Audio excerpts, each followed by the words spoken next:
What's happening, ladies and gentlemen? My name's Austin, and thank you for tuning into the very first DevvE Weekly Roundup. And this is the show where I'm going to sit down with Davin and make his life hell.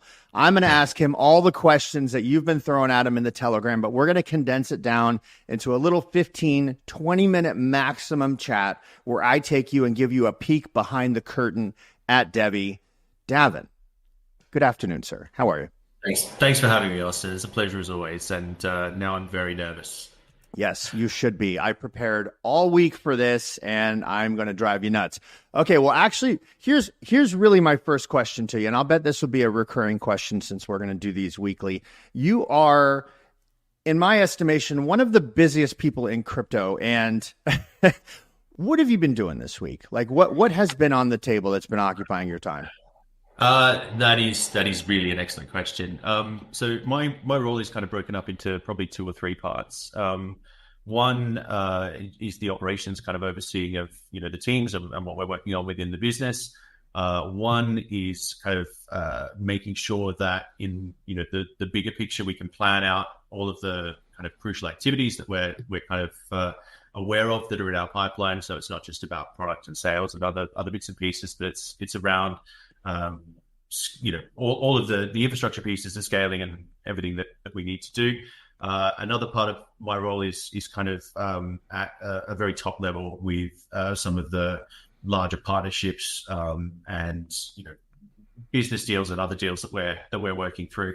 And then on top of all of that, there's kind of a relationship management piece and a reporting piece, which is again kind of working with Ray and all of the other kind of key crucial stakeholders. So those are probably the biggest parts of my day to day. In and around all of that, there's comms, there's far too many meetings. There is also getting to talk to amazing people. We get inundated with opportunities to see some of the the best and brightest projects coming through. We're having kind of daily conversations with all of these up and coming entrepreneurs, existing entrepreneurs, great people in both technology and or real world applications who are either interested in working with us or have a great idea that they're kind of working through or presenting. So some of those pieces are really, really exciting, and we've got some interesting things happening on that side. But generally this week, my focus has been probably on towards business partnerships, some of our kind of larger state level and kind of enterprise pieces that we're working on, the exchange, and generally operations planning piece that we're working on at the moment about the shape and flavor of the business as we move into this next product cycle. So along those lines, and so if you hang out in any of the telegrams, which I know you do on occasion, they feel like people talking about what it feels like to me. If you've ever been in one of those conspiracy theory chats where everyone's discussing how the Freemasons actually underpin the entire world, that's how everyone is talking about DevvE right now, trying to figure out what the heck is going on. And so to give it a little structure, maybe we could do digs, whatever you can talk about on the things you just mentioned with the sovereign states and the exchange and things of that nature. And we'll just kind of kick through it and give us what you can. Because eventually you'll be able to give us the real deal and it will be a non-issue. So let's start on the digs program. I know we've got taunt. What we didn't do is we didn't mention QDN on the roundtable, but we can, right? Yeah, absolutely we can. So we've signed an MOU with QDN and we're working through some kind of funding opportunities there. And that's something that we will announce kind of more formally. Again, one of our issues, Austin, and you'll be well aware of this, is that, we have a lot that we can say, but we also have a lot that we can't say. And we have a lot that we probably should be saying. We want to get into a position with QDN, and for everybody's benefit, QDN is one of the successful applicants of the DIGS program. And effectively, they're a really exciting business that is focusing on the downstream benefits of mobile technology recycling. They're looking at and they have existing business infrastructure and operations in place globally. Part of what they'll be doing is providing ATM-like software and kiosks to allow anyone at point of sale to be able to get a value on a second-hand piece of software or equipment, second-hand piece of hardware, and or handheld equipment, and then choose to either recycle that piece or proceed with that transaction and interaction. But the really cool piece of all of that is that within the mobile technology markets, there's a very, very kind of siloed, disconnected approach to what happens after the initial sale of that technology. Within each piece of that, all of the hardware around, there's obviously, apart from the batteries, the lithium, and the obviously issues about technology and landfill. There are a lot of precious metals and other components at scale which really do add up. And more importantly, there's not a lot of visibility around the long-term value and or downstream benefits of the devices once they transfer ownership and or whether or not they can be repurposed and brought back into use. So that's something that is just massively exciting, and our technology enables them to effectively scale that solution and unlock new opportunities to condense that data, provide that data as an upstream benefit to the manufacturers and OEM, all of that, but also to connect all of those various different pieces and provide potentially some really kind of saleable impact assets and other pieces around what they're doing on a recycling basis. Beautiful. And I can see how QDN is fitting into the overall ethos of what we're doing fairly perfectly. And I know you had mentioned you've been spending a lot of time on Taunt, as has, a lot of the team, because they have their $1 million airdrop going on right now. They've got so much work into what they've done. Any updates you can give us on that? Yeah. So Taunt, again, hugely exciting. And from my point of view, I'm looking at it as a business. I'm not looking at it as necessarily a crypto project or a crypto gaming project, even though what they're doing there is really, really exciting. What they unlock and enable, and if this point hasn't been made enough, then we need to literally remake this point. The monetization of any web stream, and I mean, that should just be a full stop, right? You can monetize any web stream with this technology. And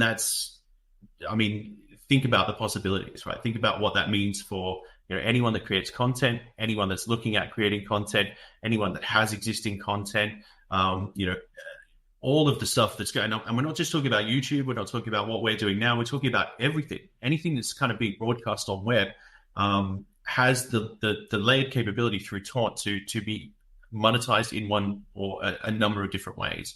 A lot of people have kind of identified or picked up on the iGaming element and what they can potentially enable there. And I know that Jeff and the Taunt team have got some, decent inroads into, those industries, which again is just mind blowing in terms of its size and the demand, right? That's a green field. That there's a huge demand for content that just cannot be supported in those industries. All of this has an impact on the Taunt's token economy, but more importantly, on a streaming basis and on a capabilities basis from a rewards point of view, even if Taunt token is not used as that rewards mechanism, which it obviously can be, however you monetize that throughput and the power of the Taunt token being enabled there just creates new market opportunities. It creates opportunities across the board for whole new ways to approach revenue generation online. If that's not enough to blow your mind, have a look at the game, have a look at what else they're doing, have a look at all the stuff that our technology is enabling.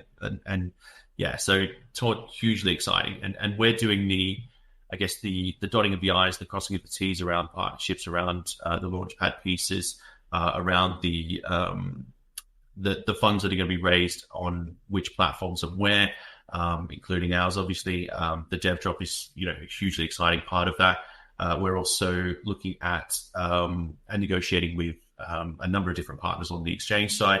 We're looking at premium exchange listings for them, and we have a fairly significant partnership in the Launchpad arena that we'll be announcing fairly soon for Taunt too. So, really, you could not be more excited about having that opportunity in front of you, regardless of the market is the market, right? Regardless of market conditions, we're talking blue chip like all the way.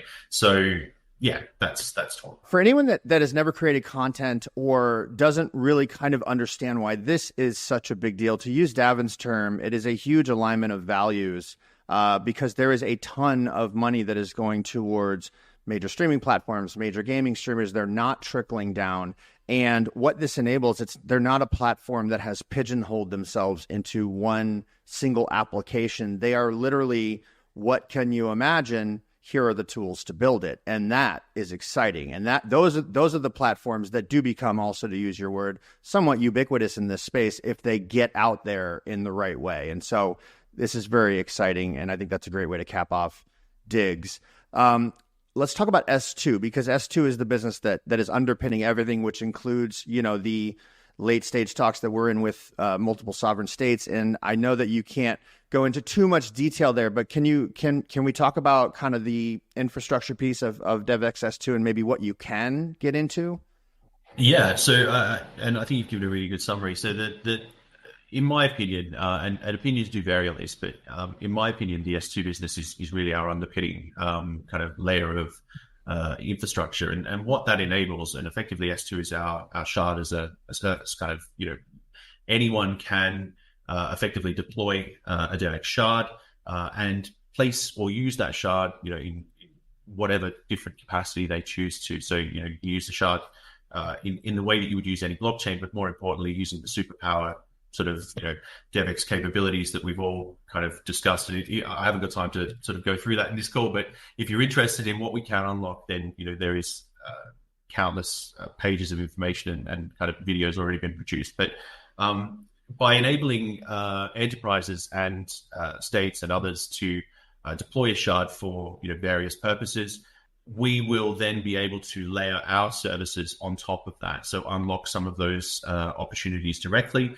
And, that can be anything around all of the obvious payment rails, identity, health, infrastructure, the carbon credits that we're talking about, the exchange, and or any of the kind of DeFi tools that people know and love, and magnificent range of kind of enterprise focused data and data value opportunities, and the whole value exchange piece, right? So what that business does, and this is what I'm in the process of kind of framing out at the moment. Just we have the infrastructure.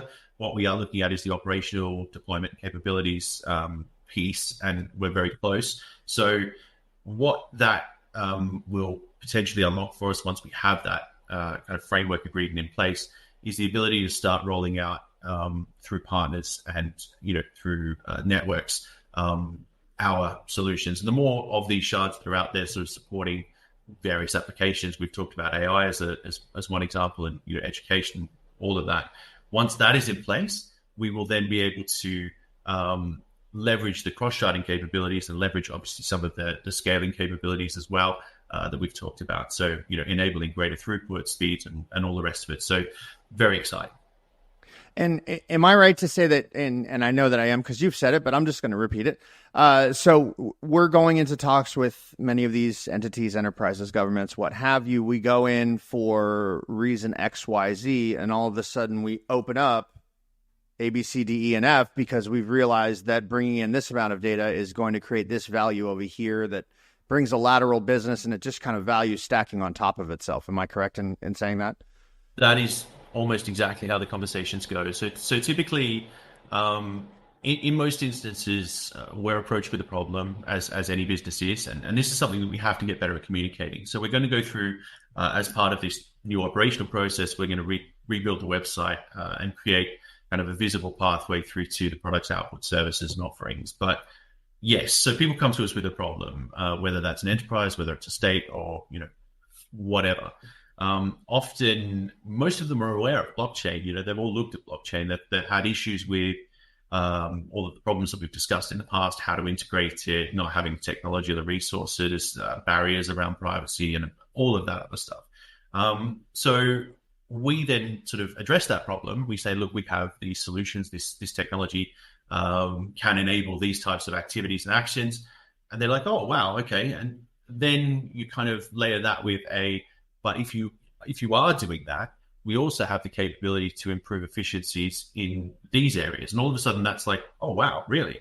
And so when you're talking to like a state level partner, increased efficiencies and cost savings is almost worth more than revenue, because you have all of these problems that exist within your current infrastructure pipeline, your current resource pipeline. And where you can save money there means you can spend money in other areas, and you can add value to your stakeholders, your population, your whoever. And so one of the challenges that we have often is trying to provide that kind of or prevent that scope creep, because what we would like to do, genuinely is solve the problem that we're there to solve and then show them how we can expand that. But generally what's been happening, in our experience is that once they recognize the benefits, the capabilities of the technology and the solutions that we're providing, they immediately want everything, which is why, that's great, right? But you can't eat an elephant like all in one go. You've got to take little bites. So yeah, it's generally it's been very interesting understanding not just from a pain point perspective, but from a priority perspective, how we can generate wins and opportunities for these people. And it's been a long, ongoing negotiation and process, but we are getting better at refining that, and we're getting better at defining the, capabilities and scope so that we can do all of these other things. Because again, we don't want to damage reputations or kind of, create issues, because, within large organizations and states, things happen at the speed that they happen. There are lots and lots of different parties and kind of things that need to align before all of these processes can go through. And, you can't rush that. You have to make sure that there's buy-in. You have to make sure that there's understanding.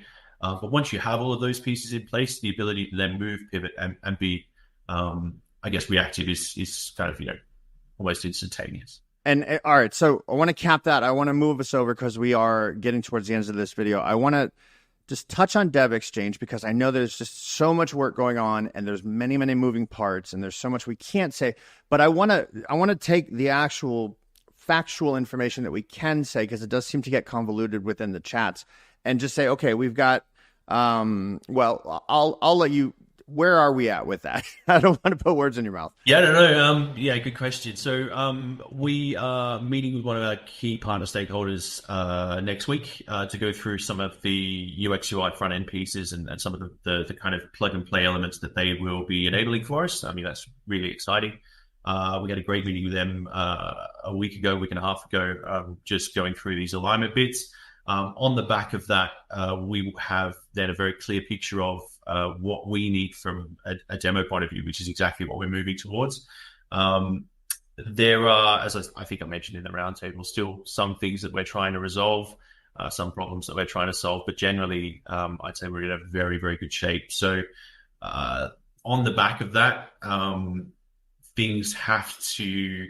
So it's not just about having a product, right? And this is the last sort of, I know that we're kind of pushing for time, but the product will be there. We'll have the product. It's now about how we market that product, how we position that product, how we go through the adoption and kind of that piece of the puzzle. And so that requires funding, marketing spend and all of these other pieces. So while technology is a focus, it's not the whole focus of what we're doing on the exchange side. We're trying to solve for all of those problems, so that when we do go to market, we have a cohesive kind of plan and throughput. The worst thing we could do is release the exchange. Everyone goes, "Wow, that's amazing." Nobody's heard of it. Nobody wants to use it. We don't get that kind of critical, adoption that we want, despite the fact that everybody thinks it's the best thing since sliced bread. So we're trying to do all of that, and that's a big part of what is keeping us busy on the exchange side. Beautiful, beautiful. Davin, thank you so much for being here. For anyone watching, do me a favor, like the video, subscribe to the channel. We're going to be coming back here every single week at the exact same time, bringing you weekly updates from the team at DevvE. And before we end, I would be remiss if I did not give a shout out to our wonderful ambassadors. We are, I think, 55 strong right now. Hugely excited. Yeah. And these guys are tremendously talented. And if you have a desire to be involved in this, if you understand the mission that we're driving at, you have skills that you want to put to work, I'm going to go ahead and put the link to the application down in the description. So please click that, send us through an application. We'll hop on a call with you. My name is Austin. Davin, thank you for joining me, and we will see you guys next week. Bye-bye.